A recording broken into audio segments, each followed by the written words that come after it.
أعوذ بالله من الشيطان الرجيم. بسم الله الرحمن الرحيم. وما أبرئ نفسي إن النفس لأمارة بالسوء إلا ما رحم ربي إن ربي غفور رحيم. وقال الملك ائتوني به أستخلصه لنفسي فلما كلمه قال إنك اليوم لدينا مكين أمين. قال اجعلني على خزائن الأرض إني حفيظ عليم. وكذلك مكنا ليوسف في الأرض يتبوأ منها حيث يشاء نصيب برحمتنا من نشاء ولا نضيع أجر المحسنين. ولأجر الآخرة خير للذين آمنوا وكانوا يتقون. وجاء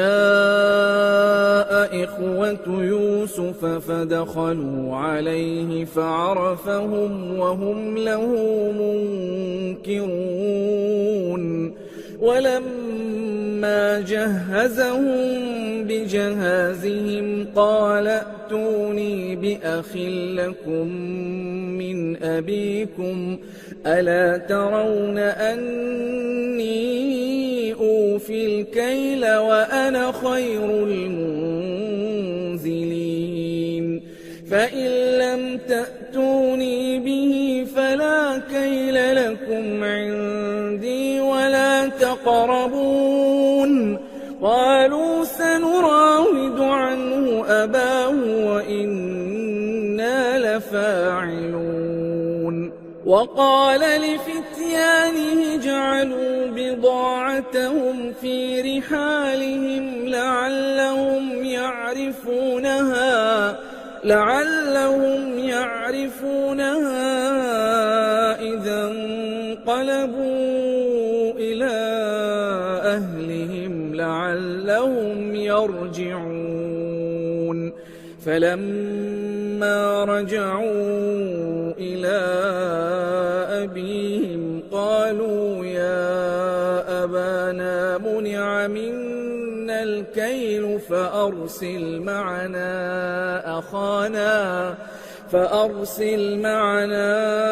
أخانا نكتل وإنا له لحافظون. قال هل آمنكم عليه إلا كما أمنتكم على أخيه من قبل فالله خير حافظا وهو أرحم الراحمين. ولما فتحوا متاعهم وجدوا بضاعتهم ردت إليهم قالوا يا أبانا ما نبغي هذه بضاعتنا ردت إلينا ونمير أهلنا ونحفظ أخانا ونزداد كيل بعير ذلك كيل يسير. قال لن أرسله معكم حتى تؤتون موثقا من الله لتأتونني به إلا أن يحاط بكم. فلما آتوه موثقهم قال الله على ما نقول وكيل. وقال يا بني لا تدخلوا من باب واحد وادخلوا من أبواب متفرقة وما أغني عنكم من الله من شيء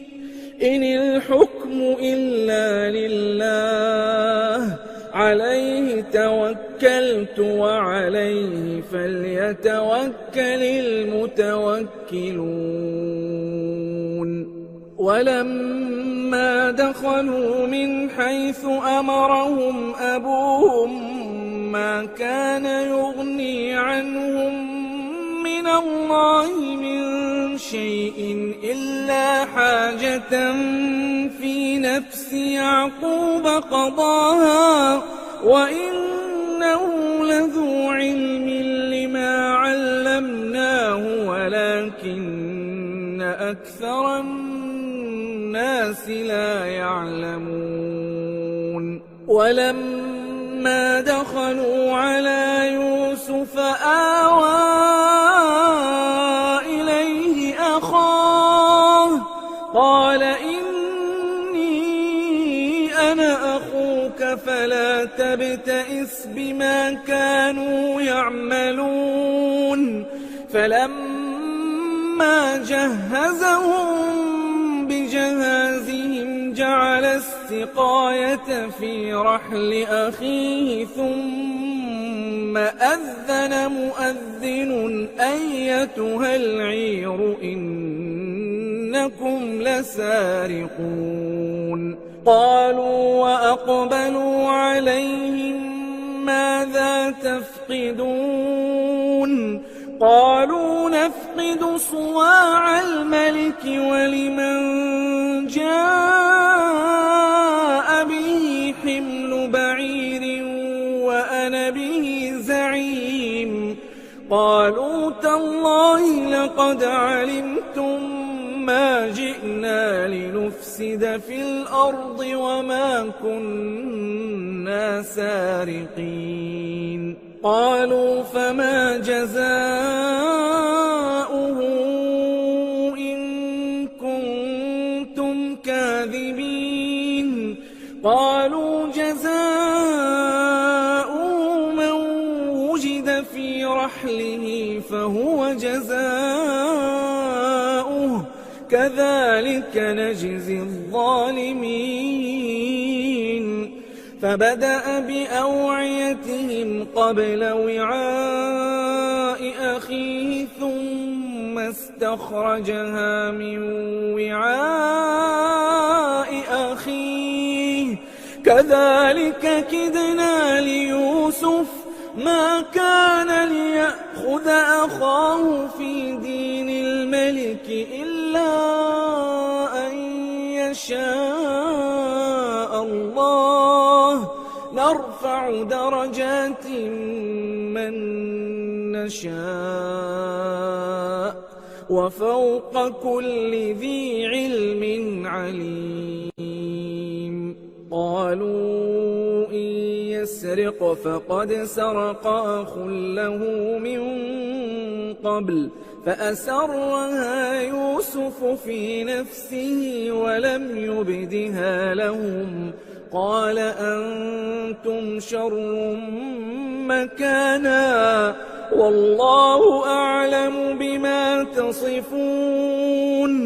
قالوا يا أيها العزيز إن له أبا شيخا كبيرا فخذ أحدنا مكانه إنا نراك من المحسنين قال معاذ الله أن نأخذ إلا من وجدنا متاعنا عنده إنا إذا لظالمون فلما استيئسوا منه خلصوا نجيا قال كبيرهم ألم تعلموا أن أباكم قد أخذ عليكم موثقا من الله ألم تعلموا أن أباكم قد أخذ عليكم موثقا من الله ومن قبل ما فرطتم في يوسف فلن أبرح الأرض حتى يأذن لي أبي أو يحكم الله لي وهو خير الحاكمين ارجعوا إلى أبيكم فقولوا يا أبانا إن ابنك سرق وما شهدنا إلا بما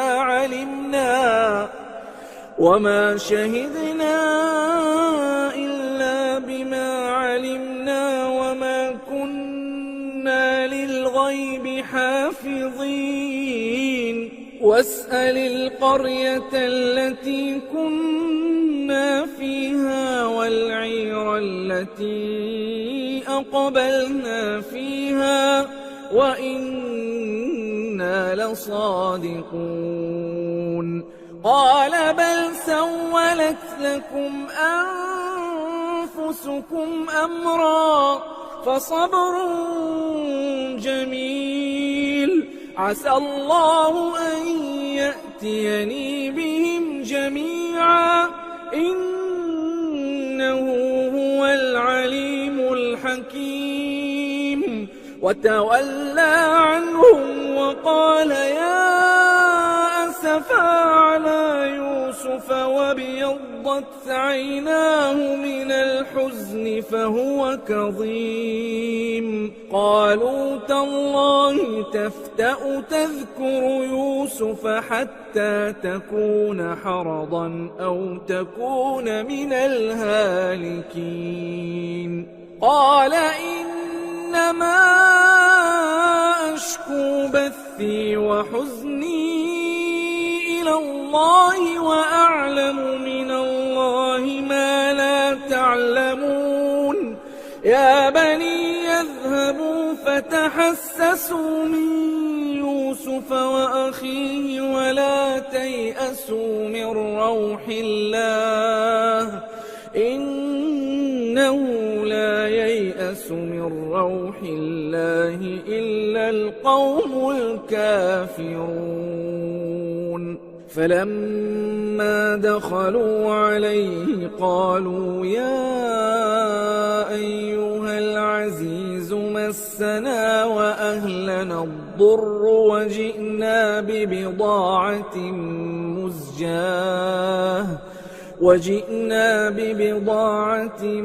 مزجاة فأوف لنا الكيل وتصدق علينا إن الله يجزي المتصدقين قال هل علمتم ما فعلتم بيوسف وأخيه إذ أنتم جاهلون قالوا أئنك لأنت يوسف قال أنا يوسف وهذا أخي قد من الله علينا إنه من يتق ويصبر فإن الله لا يضيع أجر المحسنين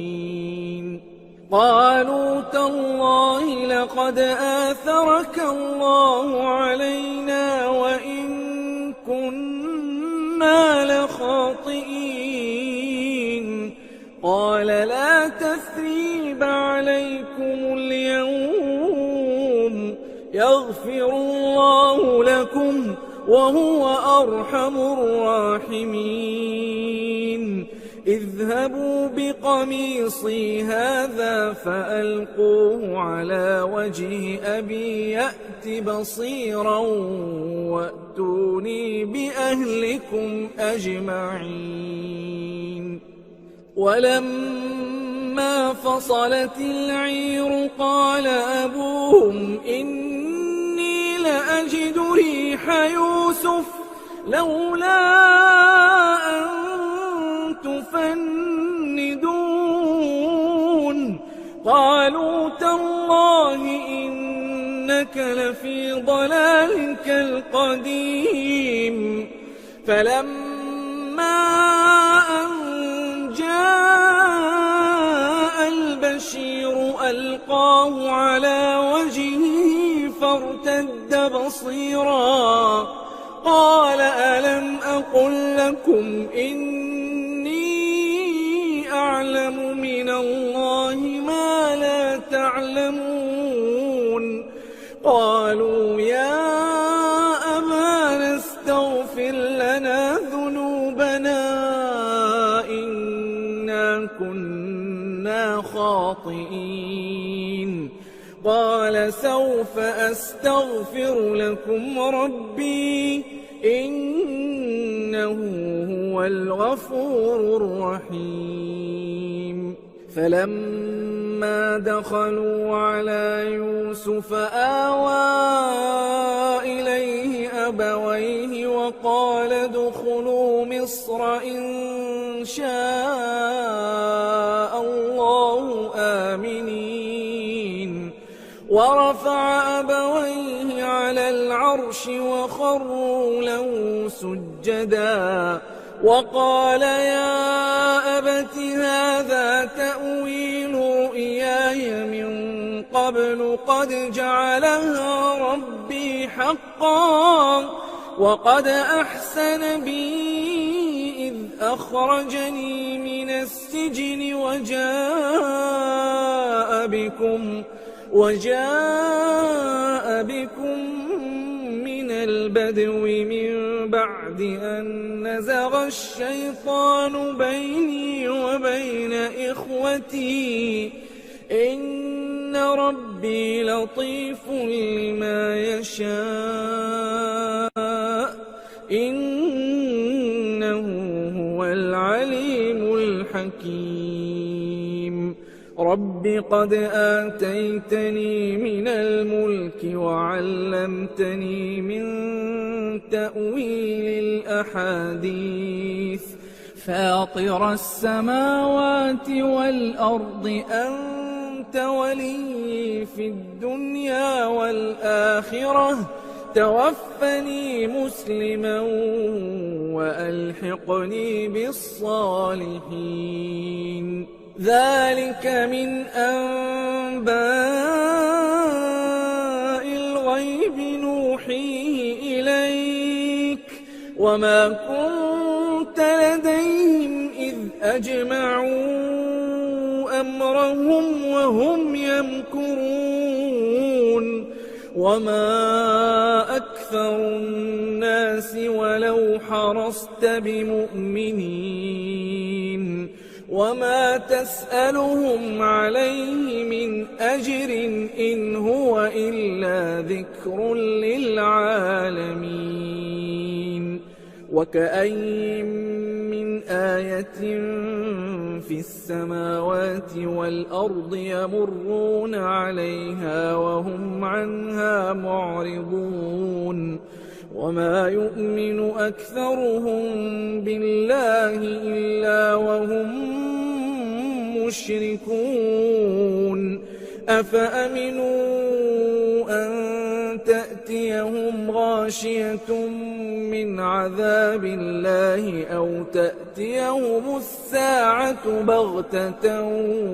وهم لا يشعرون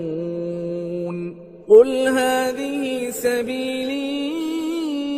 أدعو إلى الله على بصيرة أنا ومن اتبعني وسبحان الله وما أنا من المشركين وما أرسلنا من قبلك إلا رجالا نوحي إليهم من أهل القرى أفلم يسيروا في الأرض فينظروا كيف كان عاقبة الذين من قبلهم ولدار الآخرة خير للذين اتقوا أفلا تعقلون حتى إذا استيأس الرسل وظنوا أنهم قد كذبوا جاءهم نصرنا فنجي من نشاء ولا يرد بأسنا عن القوم المجرمين لقد كان في قصصهم عبرة لأولي الألباب ما كان حديثا يفترى ولكن تصديق الذي بين يديه وتفصيل كل شيء وهدى ورحمة لقوم يؤمنون. بسم الله الرحمن الرحيم. ألف لام ميم را تلك آيات الكتاب والذي أنزل إليك من ربك الحق ولكن أكثر الناس لا يؤمنون. الله الذي رفع السماوات بغير عمد ترونها ثم استوى على العرش وسخر الشمس والقمر كل يجري لأجل مسمى يدبر الأمر يفصل الآيات لعلكم بلقاء ربكم توقنون. وهو الذي مد الأرض وجعل فيها رواسي وأنهارا ومن كل الثمرات جعل فيها زوجين اثنين يغشي الليل النهار إن في ذلك لآيات لقوم يتفكرون. وفي الأرض قطع متجاورات وجنات من أعناب وزرع ونخيل صنوان وغير صنوان يسقى بماء واحد ونفضل بعضها على بعض في الأكل إن في ذلك لآيات لقوم يعقلون. وإن تعجب فعجب قولهم أإذا كنا ترابا أإنا لفي خلق جديد أولئك الذين كفروا بربهم وأولئك الأغلال في أعناقهم وأولئك أصحاب النار هم فيها خالدون. ويستعجلونك بالسيئة قبل الحسنة وقد خلت من قبلهم المثلات وإن ربك لذو مغفرة للناس على ظلمهم وإن ربك لشديد العقاب. ويقول الذين كفروا لولا أنزل عليه آية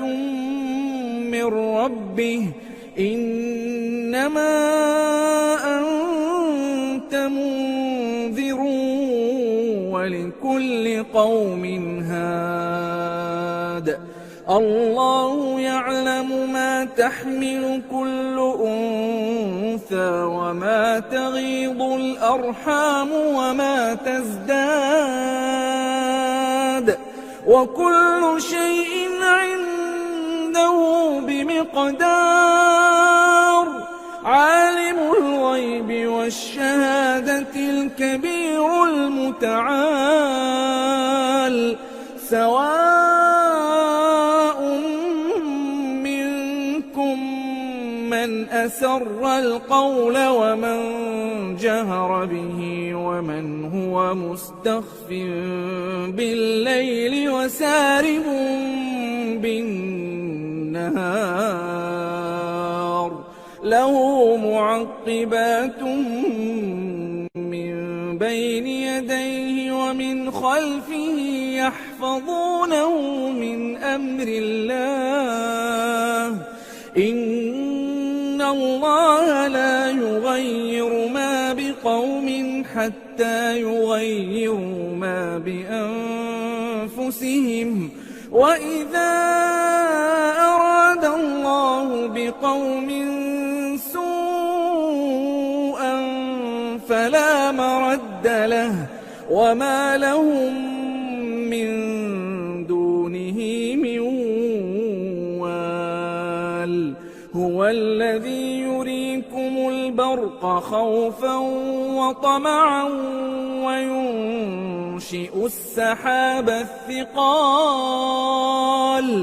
ويسبح الرعد بحمده والملائكة من خيفته ويرسل الصواعق فيصيب بها من يشاء وهم يجادلون في الله وهو شديد المحال له دعوة الحق والذين يدعون من دونه لا يستجيبون لهم بشيء إلا كباسط كفيه إلى الماء ليبلغ فاه وما هو ببالغه وما دعاء الكافرين إلا في ضلال ولله يسجد من في السماوات والأرض طوعا وكرها وظلالهم بالغدو والآصال قل من رب السماوات والأرض قل الله قل أفاتخذتم من دونه أولياء لا يملكون لأنفسهم نفعا ولا ضرا قل هل يستوي الأعمى والبصير أم هل تستوي الظلمات والنور أم جعلوا لله شركاء خلقوا كخلقه فتشابه الخلق عليهم قل الله خالق كل شيء وهو الواحد القهار أنزل من السماء ماء فسالت أودية بقدرها فاحتمل السيل زبدا رابيا ومما يوقدون عليه في النار ابتغاء حلية أو متاع زبد مثله كذلك يضرب الله الحق والباطل فأما الزبد فيذهب جفاء وأما ما ينفع الناس فيمكث في الأرض كذلك يضرب الله الأمثال للذين استجابوا لربهم الحسنى والذين لم يستجيبوا له لو أن لهم ما في الأرض جميعا ومثله معه لافتدوا به أولئك لهم سوء الحساب ومأواهم جهنم وبئس المهاد أفمن يعلم أنما أنزل إليك من ربك الحق كمن هو أعمى إنما يتذكر أولو الألباب الذين يوفون بعهد الله ولا ينقضون الميثاق والذين يصلون ما أمر الله به أن يوصل ويخشون ربهم ويخافون سوء الحساب والذين صبروا ابتغاء وجه ربهم وأقاموا الصلاة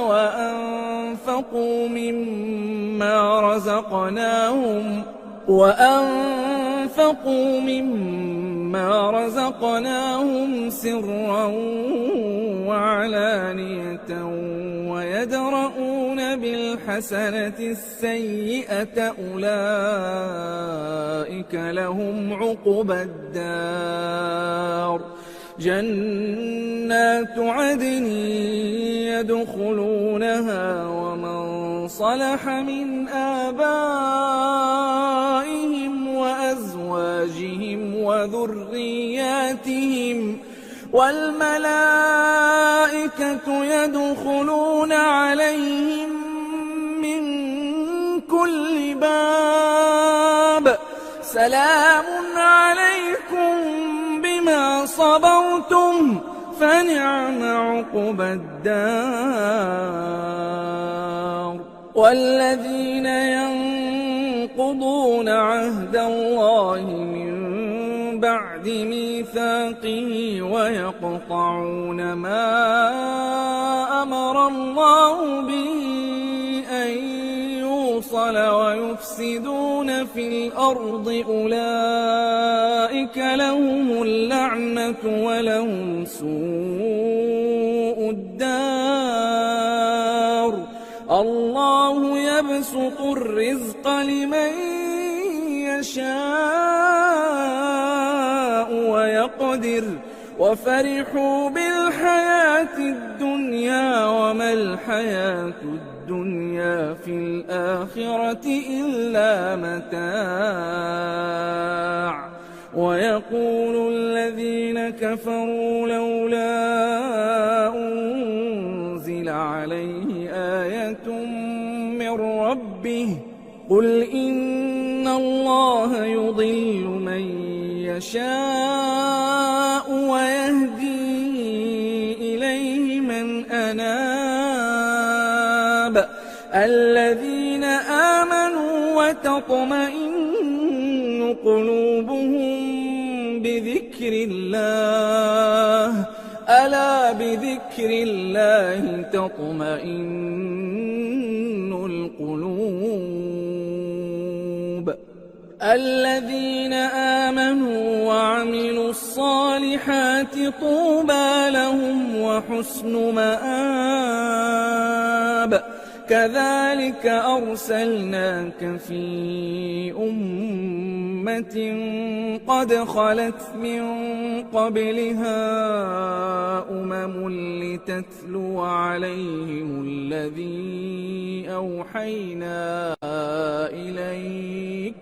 لتتلو عليهم الذي أوحينا إليك وهم يكفرون بالرحمن قل هو ربي لا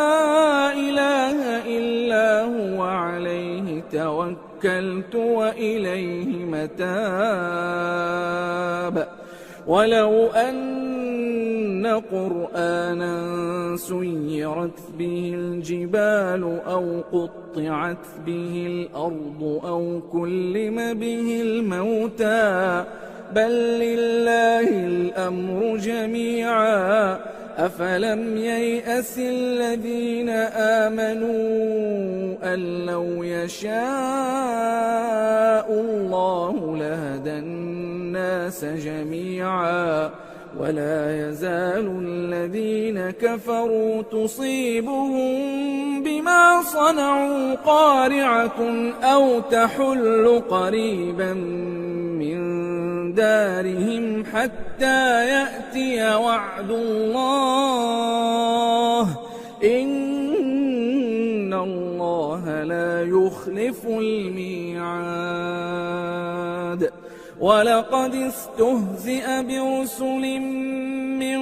قبلك فأمليت للذين كفروا ثم أخذتهم فكيف كان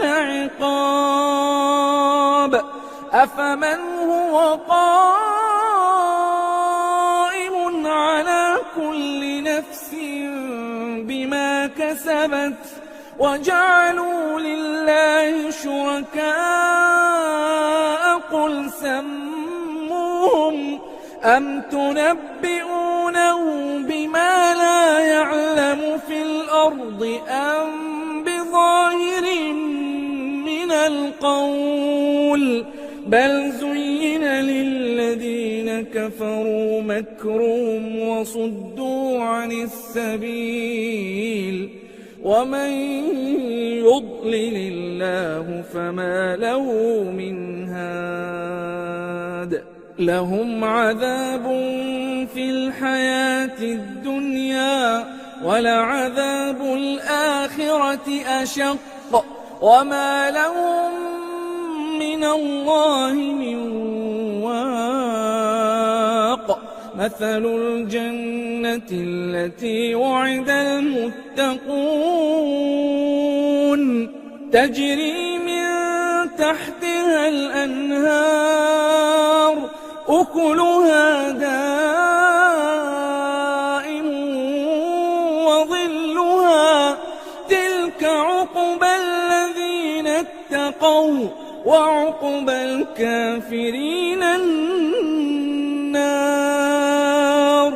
والذين آتيناهم الكتاب يفرحون بما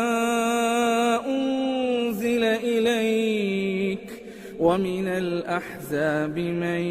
ينكر بعضه قل إنما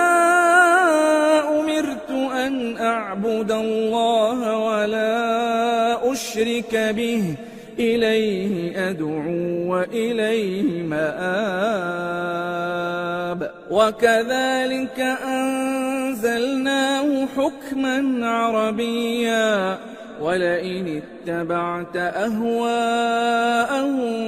بعدما جاءك من العلم ما لك من الله من ولي ولا واق ولقد أرسلنا رسلا من قبلك وجعلنا لهم أزواجا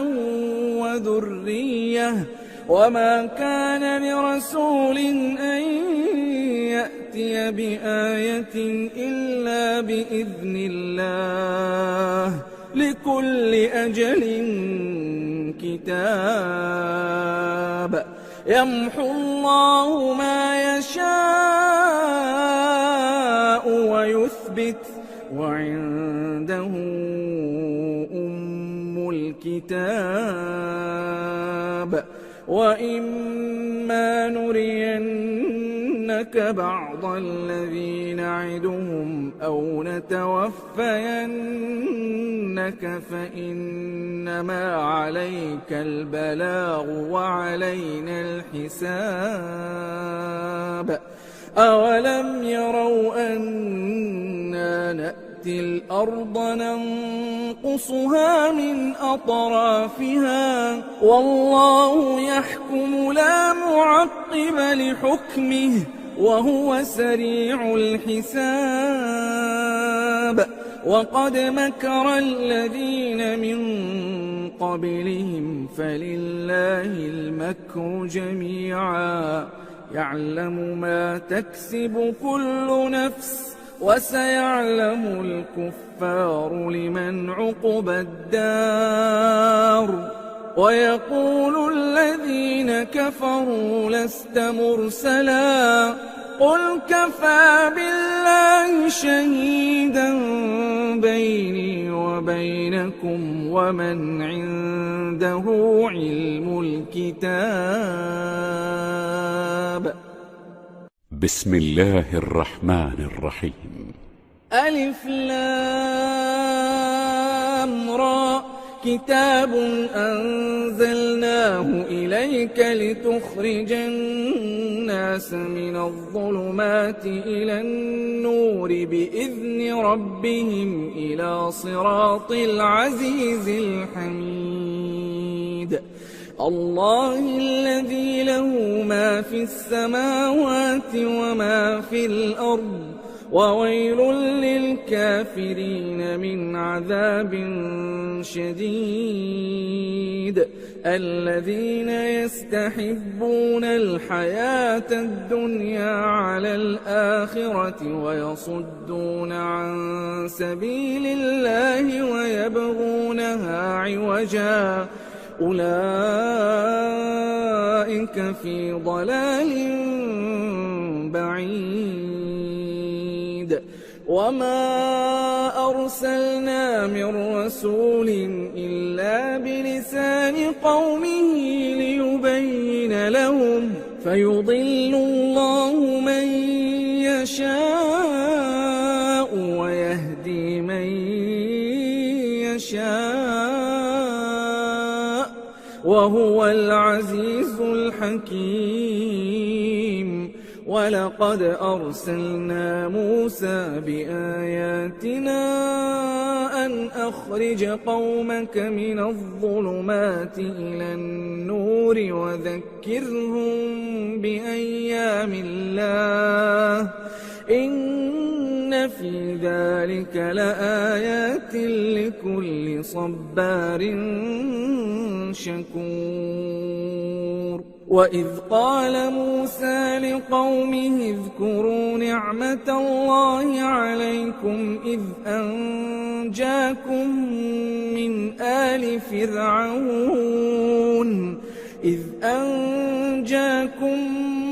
آل فرعون يسومونكم سوء العذاب ويذبحون أبناءكم ويستحيون نساءكم وفي ذلكم بلاء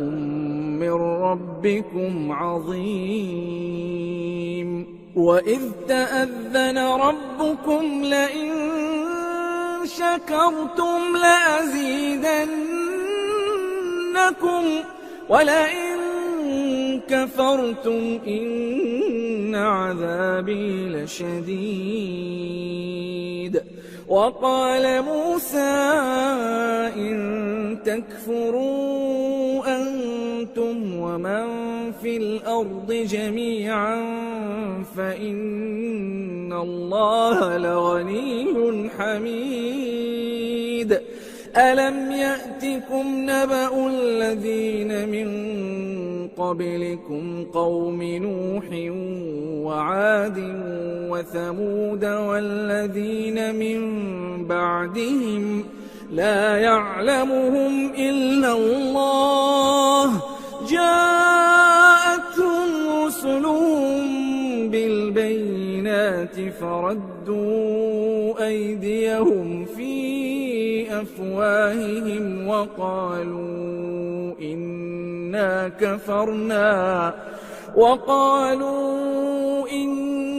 كفرنا بما أرسلتم به وإنا إنا لفي شك مما تدعوننا إليه مريب. قالت رسلهم أفي الله شك فاطر السماوات والأرض يدعوكم ليغفر لكم من ذنوبكم ويؤخركم إلى أجل مسمى. قالوا إن أنتم إلا بشر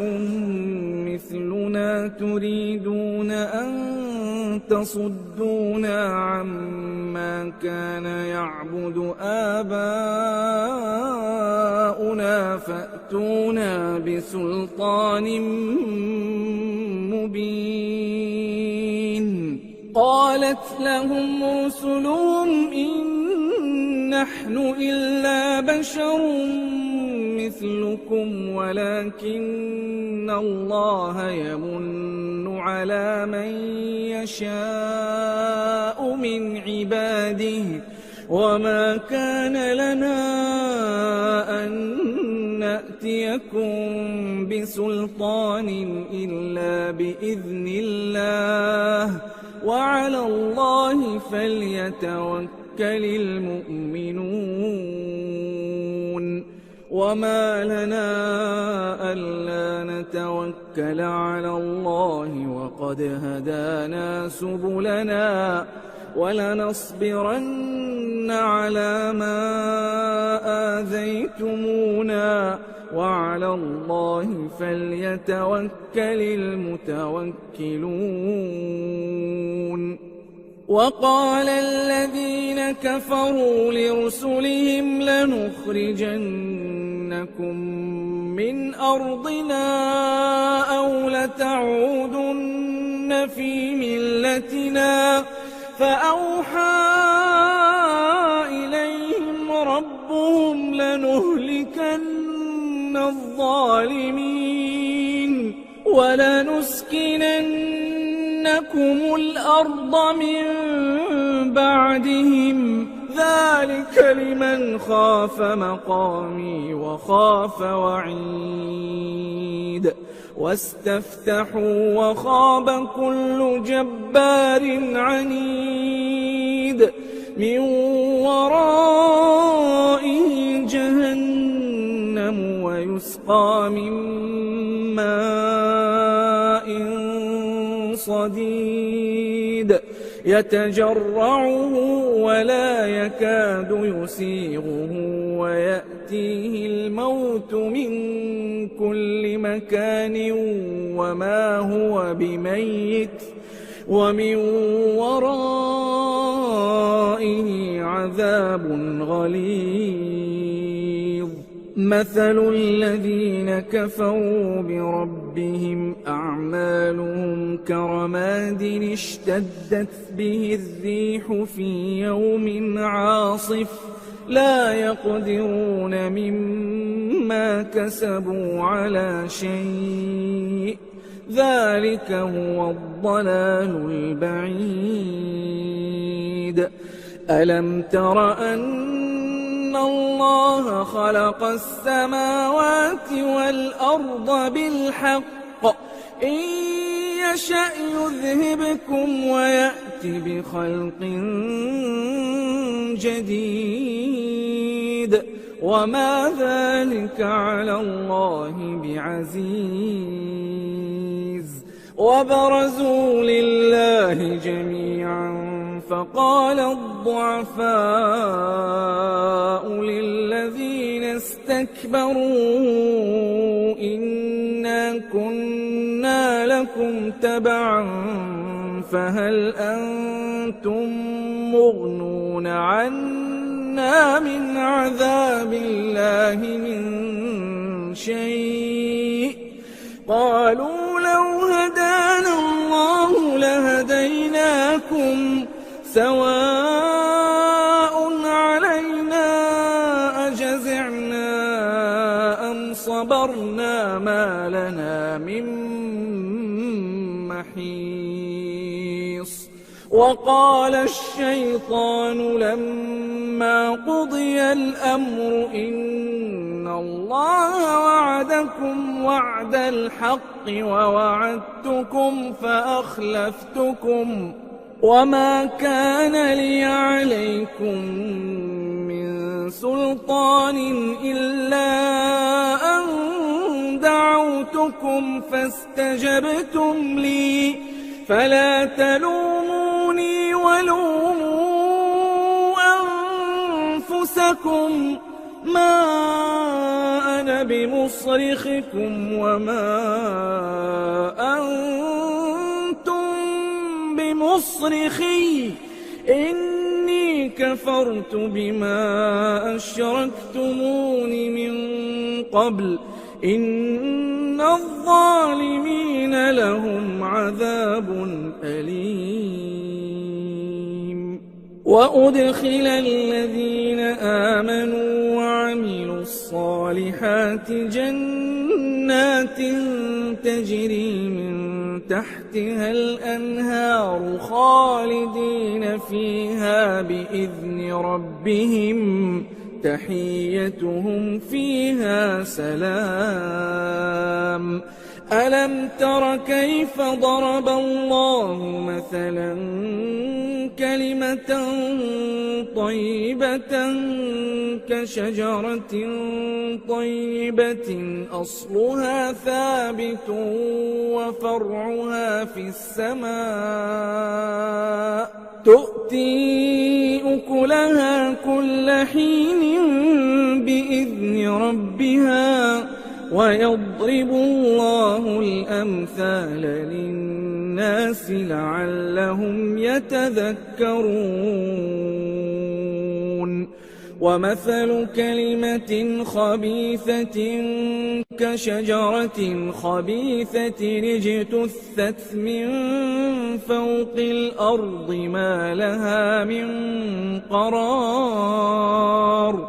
يثبت الله الذين آمنوا بالقول الثابت في الحياة الدنيا وفي الآخرة ويضل الله الظالمين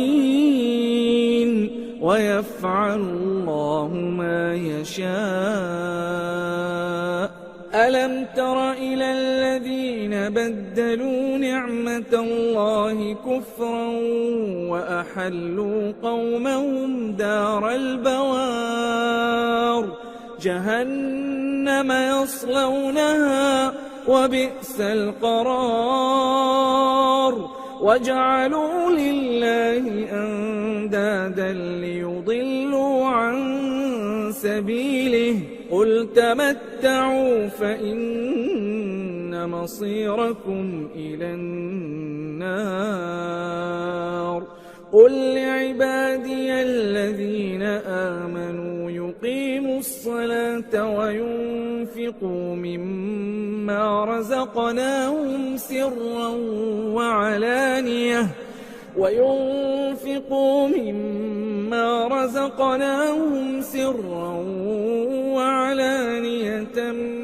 من قبل أن يأتي يوم لا بيع فيه ولا خلال الله الذي خلق السماوات والأرض وأنزل من السماء ماء فأخرج به من الثمرات رزقا لكم وسخر لكم الفلك لتجري في البحر بأمره وسخر لكم الأنهار وسخر لكم الشمس والقمر دائبين وسخر لكم الليل والنهار وآتاكم من كل ما سألتموه وإن تعدوا نعمة الله لا تحصوها إن الإنسان الإنسان لظلوم كفار وإذ قال إبراهيم رب اجعل هذا البلد آمنا واجنبني وبني أن نعبد الأصنام رب إنهن أضللن كثيرا من الناس فمن تبعني فإنه مني ومن عصاني فإنك غفور رحيم ربنا إني أسكنت من ذريتي بواد غير ذي زرع عند بيتك المحرم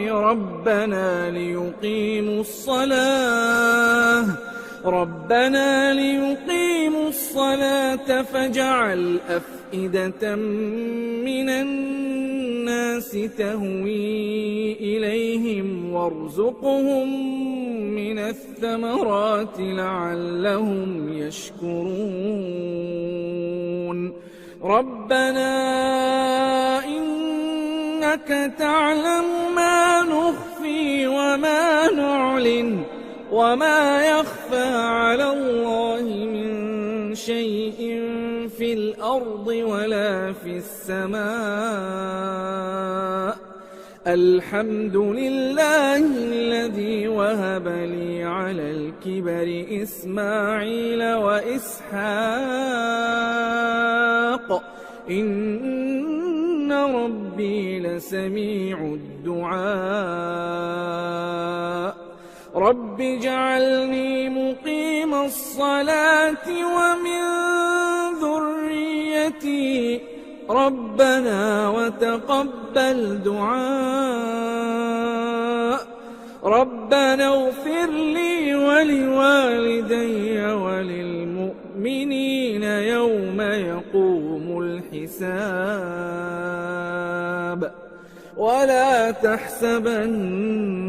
الله غافلا عما يعمل الظالمون إنما يؤخرهم ليوم تشخص فيه الأبصار مهطعين مقنعي رؤوسهم لا يرتد إليهم طرفهم وأفئدتهم هواء وأنذر الناس يوم يأتيهم العذاب فيقول الذين ظلموا ربنا أخرنا إلى أجل قريب نجب دعوتك ونتبع الرسل أولم تكونوا أقسمتم من قبل ما لكم من زوال وسكنتم في مساكن الذين ظلموا أنفسهم وتبين لكم كيف فعلنا بهم وضربنا لكم الأمثال وقد مكروا مكرهم وعند الله مكرهم وإن كان مكرهم لتزول منه الجبال فلا تحسبن الله مخلف وعده رسله إن الله عزيز ذو انتقام يوم تبدل الأرض غير الأرض والسماوات وبرزوا لله الواحد القهار وترى المجرمين يومئذ مقرنين في الأصفاد سرابيلهم من قطران وتغشى وجوههم النار ليجزي الله كل نفس ما كسبت إن الله سريع الحساب هذا بلاغ للناس ولينذروا به وليعلموا أنما هو إله واحد وليذكر أولو الألباب. بسم الله الرحمن الرحيم. ألف لام را تلك آيات الكتاب وقرآن